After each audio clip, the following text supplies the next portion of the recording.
유한양행 미국 FDA 승인을 받게 됐습니다. 그래서 자연스럽게 매출이 더 늘어날 것으로 전망할 수 있고 유한양행이라는 이 회사에 대한 기대감이 더 커졌다고 볼 수가 있죠. 그런데 매출도 계속 꾸준하게 오르는 이 좋은 회사가 이러한 호재 소식이 발생하면서 오늘 주가가 어떻게 됐냐? 곤두박질을 치게 됐어요. 유한양행의 과거의 흐름을 보시면 기대를 좀 줄만할 때 폭락시키고 기대를 좀 줄만할 때 말도 안 되는 이런 폭락을 시키면서 결국은 이렇게 왔거든요.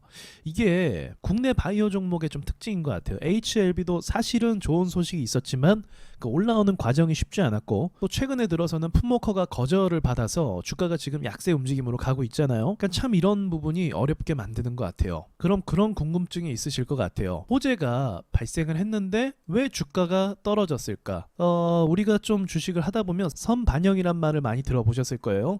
어떠한 호재가 있을 때 그 호재를 향해서 가는 거예요. 주가가 계속 오르는 거죠. 금리가 이제는 앞으로 인하를 할 거야. 그럼 인하할 거라는 기대감 때문에 가는 거예요. 그리고 나서 금리가 막상 인하를 하면 주가가 더 이상 오르지 않는 그런 상황이 만들어지는 걸 말하는 거죠. 마찬가지로 얼마 전에 이런 사례가 원전주가 그랬었잖아요. 실제로 대형 수주를 받기 직전까지는 어느 나라의 원전 기술을 사용할 거냐 거기에 대해서는 주가가 올랐다가 막상 수주 소식이 발생을 하면 그때부터 주가가 떨어져 버리는 재료가 소멸됐다라고 볼 수가 있는 거죠. 그러니까 호재를 향해서 달려가는 게 크고 막상 호재가 발생하면 주가가 오르지 못하는 이런 어처구니 없는 경우가 주식시장에서 늘 일어난단 말이죠. 그래서 이런 것들이 저의 생각에는 사람들에게 학습이 됐다고 생각을 합니다. 그래서 어떤 사람은 FDA 승인을 받았기 때문에 주가가 더 오를 거라고 생각할 수 있겠지만 주식시장에서 쭉 활동했던 사람들은 오히려 이때 주가가 더 오르지 못할 것이라고 분석해서 매도 물량을 내놨다라고 볼 수가 있는 거죠.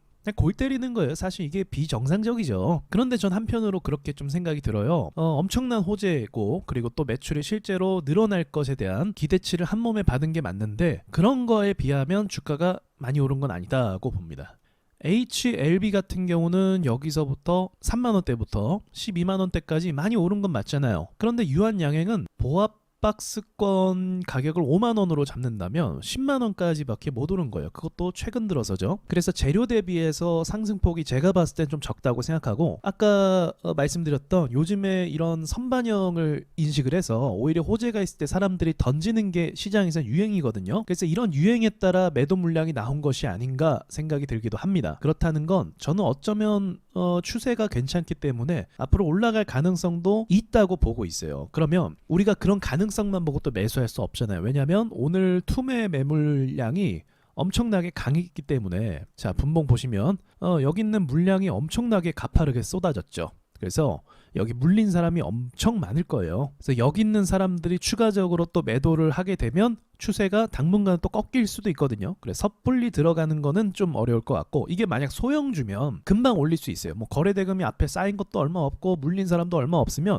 금방 V자 반등이 가능한데 오히려 우량주 있죠. 우량주는 이게 좀 힘들더라고요. 그래서 제 판단으로는 10만원 있죠. 10만원 가격 위로 다시 올라가면 저는 이 종목이 추세를 돌려서 상승으로 다시 갈 수도 있겠다고 보고 있어요. 왜냐면 호재가 너무 강한데 사실 이 정도 호재로 주가가 이 정도밖에 안 올랐다는 건 조금 이해가 안 되는 부분이거든요. 그래서 가능성을 열어놓는다면 그 위를 전 더 볼 수 있다. 그리고 이런 패턴은요 사실 개미털기 패턴이기도 해요. 수급을 처음에 발생을 시키고 그 다음에 수급 주고 이렇게 하면 사람들이 기대감이 있거든요. 근데 그 뒤로 수급이 없으면 사람들에게 뭐가 생기냐면 고통이 생겨요. 고통이 있어야 사람들이 매도를 합니다. 평범한 흐름에서는 절대 매도하지 않아요. 그래서 약간은 인위적인 움직임의 느낌도 받고 있어요. 아마 유한양에 갖고 있는 실제 주주분들은 좀 오늘 어이가 많이 없었을 겁니다. 엄청난 호재, 역대급 호재가 발생했는데 주가는 처참하게 내려박으니까 아마 기분도 많이 안 좋을 거예요. 그러나 이게 진짜 개미털기라면 제가 봤을 때 한 달 안에 다시 추세 돌려서 올라갈 수 있다고 봐요. 이게 우량주라서 다시 말씀드리지만 무겁기 때문에 V자 반등 이런 건 좀 힘들 수도 있어요. 시장이 너무 좋으면 가능한데 지금은 또 엄청 좋은 건 아니잖아요. 그래서 약간의 텀을 두고 한 달 정도 좀 흔들고 괴롭힌 다음에 갈 가능성도 있다고 봅니다. 항상 괴롭혔어요. 항상 그냥 뭐 못 갈 것처럼